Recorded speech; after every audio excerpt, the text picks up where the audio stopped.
You are listening to Empower Community, the podcast brought to you by the Four County Community Foundation, providing you with the stories and inspiration to empower community and impact lives here in the Lapeer, Macomb, Oakland, and St. Clair County regions of southeastern Michigan. Your host is Four County's Executive Director, Kathy Dickens. Hello, this is Kathy Dickens with Four County Community Foundation, making an impact in our local communities here in Lapeer, Oakland, Macomb, St. Clair County. And we are starting a new tradition of highlighting local nonprofits in our area that have a passion and they have a mission. And we just like to lift them up and let the community know a little bit more about them. And so our first guest today is Patricia Duke of Love Inc. of Northern Oakland County. And she is a delight. I've met her several times, and I'm going to engage her in some conversation so that you too might better understand the work that they do. And Patricia, simply, the first question I have, well, it's a statement and then a question. Nonprofits typically exist to solve a problem or to fill a void or a gap in a community. They have a passion to do that. And tell us what your mission is in your nonprofit. What gap do you fill? What problem do you solve? So our mission is to mobilize the local churches. We have a connection center where folks can call in and we're able to validate some of the needs that they have. So we are able to get those needs back out into the community by letting our partner churches know there might be food insecurity needs or folks need help with rent or utility assistance. That's what our broad mission is. And what we are trying to do right now is the next step growing our organization is to help folks through a transformational process where we're no longer identifying them just by their needs, but moving more into relationship with them. Wow. So that they can not only look at just solving whatever issue is before them today, but then planning forward. Like, how do I even become a better person or a better community member? Right. So do you have any case studies, if you will, of a person that has expressed, and of course we understand it's all anonymous, but a person who has expressed a need and then an aspiration to do this next thing in their life? Do you have a story to kind of fill in for us what that might look like? Sure. So one of them that just came to mind. So we're starting our transformational ministry program with the goal to start financial classes in September. And so one of the first, when you mentioned that, I thought of what we call love stories. So someone had called in and, they were experiencing some struggles with food insecurity and rent insecurity and, being able to, pay their utility bills. And while we do give some financial assistance, what we try to do is give a hand up and not a hand out. So we, work through an hour-long conversation with them where we try to figure out, how they came to their present situation and what we can do for them. And while, like I said, we may not have funds to always give them, this particular woman who had been through some hardships, even though she was struggling currently, it was very important for her to go back to school and get her GED. So we were able to provide her with gas cards and some other forms of assistance. For example, she was able to visit our clothes closet and our Bed Blessings and Beyond ministry so that we could help her access some of her own funds, but also help her additionally because, we believe that she was really trying to make a long-lasting difference in her life. Sounds like a very holistic approach, like a wellness approach. You're looking at the whole person. You're not just looking at the financial person or the spiritual person or the health person or the person who needs childcare. You're kind of taking a holistic view of how all of those factors kind of dovetail to support the whole person. Absolutely. And we have one of our ministries, as I mentioned, is a clothes closet. And that is at one of our partner churches, and we're moving it to a new location. And we were having some of our, we call them, our folks' neighbors in need. So they were coming in to help us liquidate. We said you can shop as much as you'd like. And part of the wonderful part of the experience was, interacting with these folks that we may just speak to over the phone, and then have somebody come in and thank us for the small difference we've made in their lives. And Right now, we're doing our intake process over the phone, but we are aspiring to move that in person so that we can move really more from that transactional, just that one time or that few time phone calls to where we're really moving alongside them in their journey and, really looking at, different ways to see the entire person and how we can help them move and grow. That's wonderful. So you're taking a look at sustaining the mentorship and sustaining Absolutely. the relationship and support that you might offer a person. And we've all been in spots in life where we know that a 10-minute conversation can be transformational, but you're not going to get a solution in that 10 minutes. Right. You get some respite and some relief, but you need somebody to kind of walk alongside of you and you fill that void. That's tremendous. We're excited. Yeah, it sounds very exciting. In your organization, what's your capacity? How many people or families do you impact, say, in a week or a typical month? Just out of curiosity. And when you say your organization is based in Northern Oakland, what is that service area? What does that look like? So the service area, to go to that question, that one's a little bit easier. First is Rochester Hills, Auburn Hills, Lake Orion, Oxford, Leonard, and Clarkston. And Ortonville, sorry. We forget the last one. Yeah, so it's did I say Auburn Hills too? That's in there as well. Okay. So it's a large service area, and the number of needs that we're helping to, or the number of folks that we're impacting, I'd like to say if we can make the difference in one person's life, that's important, because it's one person that we've reached, and it's constantly shifting before, after, and during COVID. So typically, I would say on a yearly basis, we can help 500 people. And so it all depends on, what situations are going on in that particular month. Right. They're all different. We had a fire at a Lake Orion boarding house. So the number of phone calls and the number of folks we were able to, move alongside with that sort of increase the number of phone calls during that time. But, Christmas time, we help more people. It all depends. But I'd have to say probably $500 people a year is a good number. Awesome. But we see things changing now, and we did through COVID because there was a lot more government assistance. Mm-hmm. And so our numbers dipped then, but they're starting to increase again. So. Mm-hmm. Right. And I guess if we were to look backward to then look forward, how long has your organization had a presence in the community that you just described? Yep. So locally, our affiliate has been here since 2007. The national organization with 120 affiliates has been around for almost 40 years. Wow, that's tremendous. And how many churches do you partner with here in North Oakland County? 24 currently. 24. Okay. And that's a large number. And it is.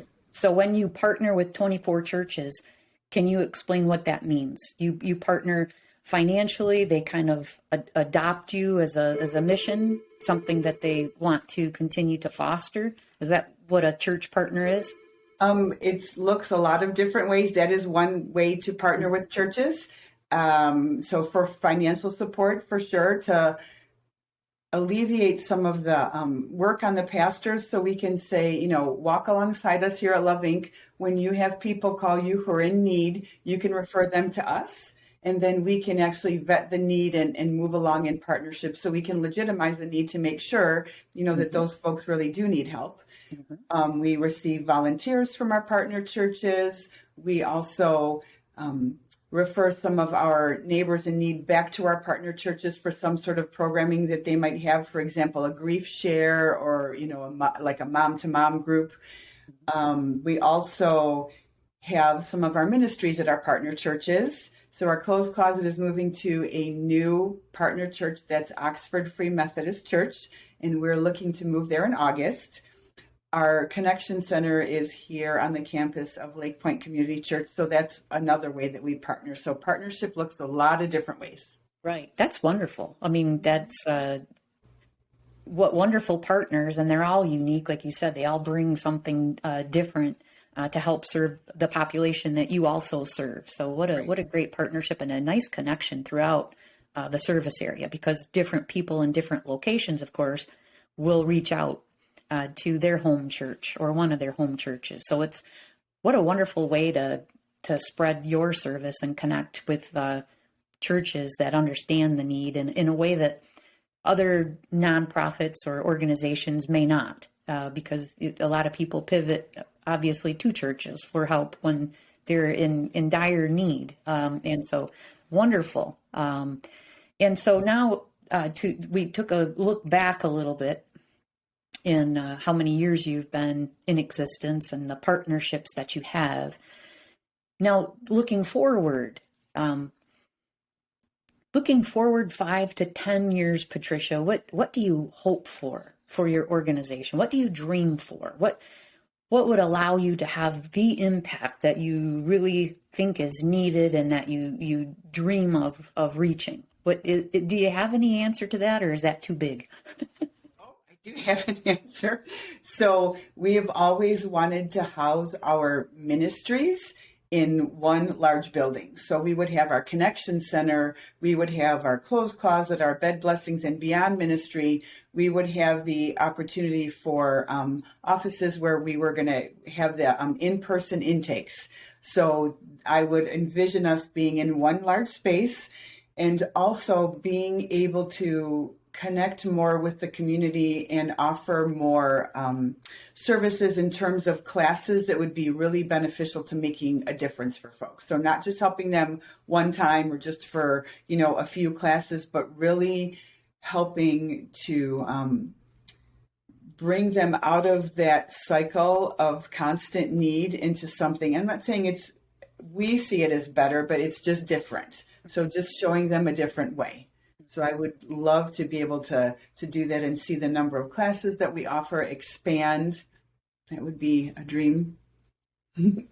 What I really like about what you just said is very reminiscent of nonprofits and nonprofit leaders.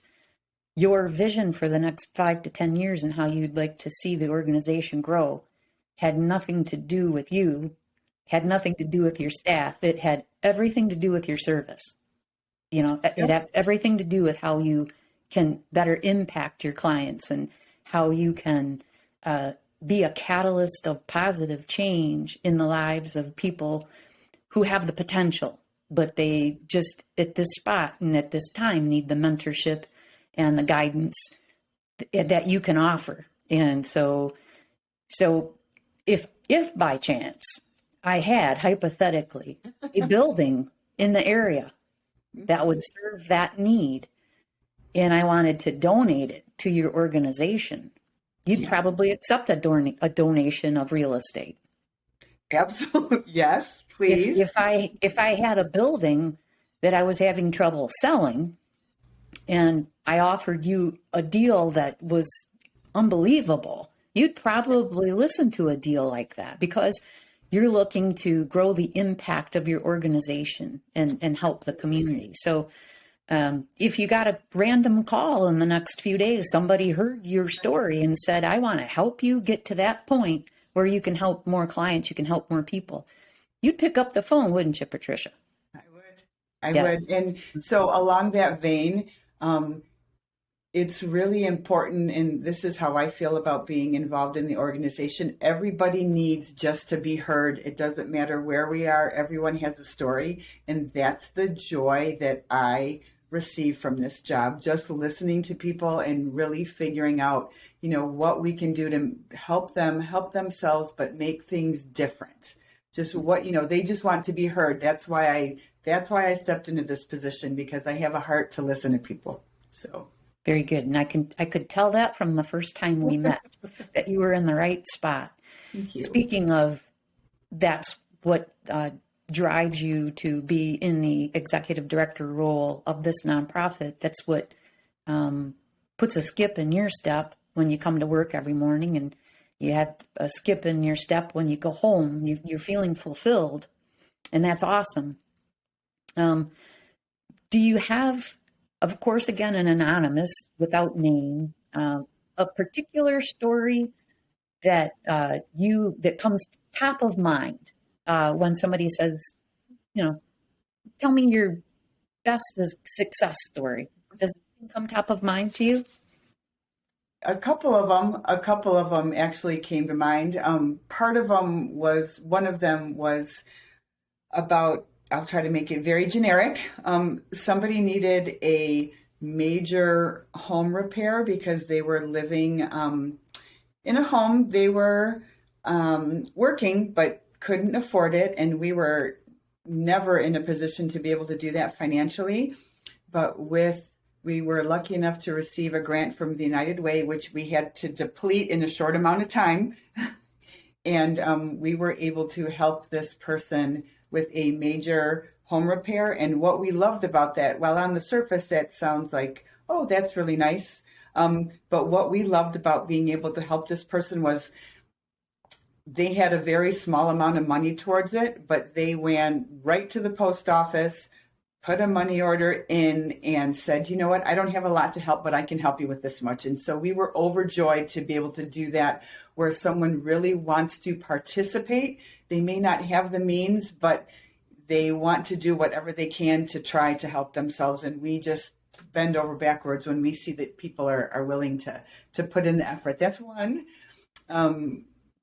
There's another one where a young family had a lot of different difficulties come up with housing without being able to share a lot of information. Because if I say it specifically, this person could be identified. I mean, they had lots of issues with housing and family members and their children who now had to be homeschooled because of the whole pandemic.